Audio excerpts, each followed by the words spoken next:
আপনার ফেসবুক অ্যাকাউন্টটি যদি হ্যাক হয়ে যায় তাহলে আপনার গুরুত্বপূর্ণ এবং ব্যক্তিগত অনেক ডকুমেন্ট কিন্তু হ্যাকারদের দখলে চলে যায়, যেটি দ্বারা কিন্তু হ্যাকাররা প্রতিনিয়ত আপনাদেরকে ব্ল্যাকমেইল করতে পারে। তো আপনি যদি চান আপনার ফেসবুক অ্যাকাউন্টটাকে সুরক্ষিত রাখতে, সেটি কিন্তু ফেসবুকের নিজস্ব টুলস দ্বারা আপনি দেখতে পারেন যে আপনার ফেসবুক অ্যাকাউন্টটি কতটুকু সুরক্ষিত রয়েছে। তো আজকের ভিডিওতে আমি আপনাদেরকে তেমনই একটি টুলসের সাথে পরিচয় করিয়ে দেবো এবং তেমনই একটি টুলস নিয়ে আলোচনা করব যে আপনার ফেসবুক অ্যাকাউন্টটি কতটুকু সুরক্ষিত রয়েছে। তো চলুন আমি মোবাইল স্ক্রিনে গিয়ে আমি আপনাদেরকে দেখিয়ে দেবো কিভাবে আপনারা এটি চেক করবেন। তো ওকে, আপনার ফেসবুক প্রোফাইল কতটা সুরক্ষিত আছে এটি চেক করার জন্য আপনাকে শুরুতে চলে আসতে হবে ফেসবুক অ্যাপসে।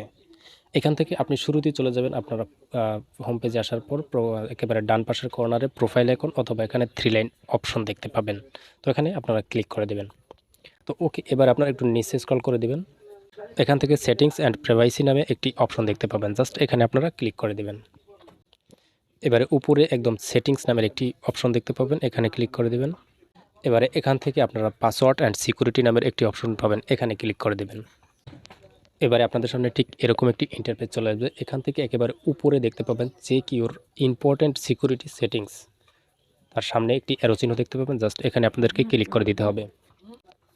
তো ওকে, এবার আপনারা লক্ষ্য করতেছেন সিকিউরিটি চেকআপ নামের একটি অপশন কিন্তু এখানে দেয়া রয়েছে। এখান থেকে লেখা রয়েছে security checkup no issue found.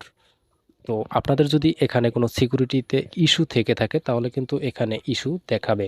তো আপনারা এখান থেকে কিন্তু সেটিকে আবার সলভ করে নিতে পারবেন। তো সলভ করার জন্য আপনারা এখানে জাস্ট 3টি সিকিউরিটি অপশন পেয়ে যাবেন। জাস্ট এই সিকিউরিটি চেকআপগুলো যদি আপনার ফুলফিল থাকে বা এগুলোতে যদি প্রবলেম না থাকে তাহলে আপনাকে এখানে নো ইস্যু ফাউন্ড দেখাবে। তো এবারে লক্ষ্য করুন এখানে যে 3টি অপশন রয়েছে তার উপরে লেখা রয়েছে ইওর পাসওয়ার্ড ইজ ওকে। এখানে ইওর পাসওয়ার্ড ইজ ওকে লেখা রয়েছে এজন্য যে আমার পাসওয়ার্ডটি সব ঠিকঠাক রয়েছে, ফেসবুক অ্যালগোরিদমের অনুযায়ী আমি পাসওয়ার্ডটি দিয়েছি, সে কারণে এখানে এটি এরকম ওকে রয়েছে। যদি আপনার এখানে ওকে না থাকে তাহলে কিন্তু এখানে ওয়ার্নিং চিহ্ন দেখাবে এবং এখানে ওকে লেখা থাকবে না। তো আপনার ওকে পাসওয়ার্ডটি ওকে করার জন্য যে কাজটি করতে হবে, এখানে যে অ্যারো চিহ্নটি রয়েছে জাস্ট এখানে আপনারা ক্লিক করে দিবেন। এখান থেকে আপনারা চেঞ্জ পাসওয়ার্ড করে নেবেন। তো আমি পাসওয়ার্ডটাকে চেঞ্জ করছি না, আমি আপনাদেরকে একটু বলে দিচ্ছি যে আপনার পাসওয়ার্ডটি এখানে কেন ইস্যুস দেখাবে। পাসওয়ার্ডটি আপনার সমস্যা থাকতে পারে। আপনি যদি আপনার পাসওয়ার্ডটি ইউনিক করার জন্য যে কাজটি করতে হবে, আপনার পাসওয়ার্ডের মধ্যে মিক্স লেটার এবং নাম্বার এবং সিম্বল ব্যবহার করতে হবে। এটি যদি আপনি ব্যবহার করেন পাসওয়ার্ডের মধ্যে তাহলে আপনার পাসওয়ার্ডটি ইউনিক দেখাবে, আর সেই পাসওয়ার্ডকে কিন্তু হ্যাকাররা কখনো হ্যাক করতে পারে না। আপনার পাসওয়ার্ডটি যদি তেমন না হয়ে থাকে তাহলে এভাবে করে নেবেন। তো আমি পাসওয়ার্ডের একটি উদাহরণ দিয়ে দিচ্ছি। যেমন ধরুন আপনি পাসওয়ার্ডটি এভাবে নিতে পারেন, আপনার নামের বি, আপনার নাম ধরুন আব্দুর রহমান, তারপর 1 2 তারপর একটি সিম্বল হ্যাশ দিয়ে তারপর আপনি কিন্তু এভাবে একটি পাসওয়ার্ড বানিয়ে নিতে পারেন। এক্ষেত্রে এই পাসওয়ার্ডটি কিন্তু স্ট্রং হবে, অর্থাৎ এই পাসওয়ার্ডটি হ্যাক হওয়ার সম্ভাবনা খুবই কম থাকে।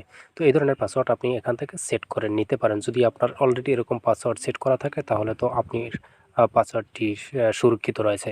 তো এরপর নেক্সট 2 নাম্বার যে অপশনটিতে রয়েছে two factor authentication is on. আমি কিন্তু আমার ফেসবুকে টু ফ্যাক্টর অথেন্টিকেশন অন করে রেখেছি। আপনি যদি এখন পর্যন্ত এটি না করে থাকেন তাহলে কিন্তু এখানে একটি অ্যারো চিহ্ন রয়েছে, জাস্ট এখান থেকে আপনারা এই অ্যারো চিহ্নতে ক্লিক করে দিয়ে এটি অন করে রাখতে পারেন। অর্থাৎ আপনার 2 স্টেপ ভেরিফিকেশন, এটি আপনার রিকভারি একটি ফোন নাম্বার বা ইমেল দিয়ে আপনি করে নিতে পারেন। অর্থাৎ আপনার এটি যদি আপনি অন করে রাখেন তাহলে কিন্তু যখন আপনার প্রোফাইলটাকে কোনো হ্যাকার হ্যাক করতে যাবে সেক্ষেত্রে কিন্তু আপনার যে রিকভারি ইমেলটা বা যে রিকভারি ফোন নাম্বারটা আপনি দিয়ে রাখবেন, সেটিতে কিন্তু আপনার একটি মেসেজ চলে যাবে, কোড চলে যাবে। সেই কোডটি যদি আপনার থেকে হ্যাকার না নিতে পারে তাহলে কিন্তু কখনো আপনার ফেসবুক প্রোফাইলটাকে হ্যাক করতে পারবে না। তো এরপরে নেক্সট যে অপশনটি রয়েছে সেটি হচ্ছে যে লগ ইন অ্যালার্টস অন। আপনার এটিকে অন করে রাখলে যে সুবিধাটি পাবেন, আপনি আপনার প্রোফাইলটাকে যখনই অন্য কোনো ডিভাইসে কেউ লগ ইন করতে যাবে তখনই কিন্তু আপনার ডিভাইসে একটি অ্যালার্ট চলে আসবে যে কেউ আপনার প্রোফাইলটা লগ ইন করতে চাচ্ছে। সেক্ষেত্রে আপনি যদি তাকে পারমিশন দিয়ে দেন তাহলে তার ডিভাইসে সে লগ ইন করতে পারবে, অন্যথায় কিন্তু সে তার ডিভাইসে লগ ইন করতে পারবে না। আশা করি আশা করি বুঝতে পারছেন, যদি কোনো হ্যাকার আপনার প্রোফাইলটাকে নিয়ে অ্যাক্সেস নিয়ে লগ ইন করতে যায় সেক্ষেত্রে কিন্তু আপনার ডিভাইসের পারমিশন প্রয়োজন হবে, সেটি যদি আপনি না দেন তাহলে কিন্তু আপনার প্রোফাইলটা হ্যাক হবে না। তো এভাবে কিন্তু আপনি এই 3টি স্টেপকে ফুলফিল করে রাখেন তাহলে আপনার প্রোফাইলটাকে কিন্তু হ্যাক হওয়ার সম্ভাবনা খুবই কম বা হ্যাক কোনো হ্যাকার আপনার প্রোফাইলকে হ্যাক করতে পারবে না। তো এজন্য এই 3টি সেটিংসই আপনি এনেবল করে রাখবেন। যদি এখান থেকে টিক মার্ক দেওয়া থাকে তো তাহলে তো আপনার ফেসবুক প্রোফাইলটি অলরেডি সেভ। আর যদি এটিকে কোনো একটি ওয়ার্নিং থেকে থাকে তাহলে এখানে সামনে অ্যারো চিহ্ন পেয়ে যাবেন, জাস্ট এখানে ক্লিক করে দিয়ে আপনারা এগুলোকে ফিক্স করে নেবেন।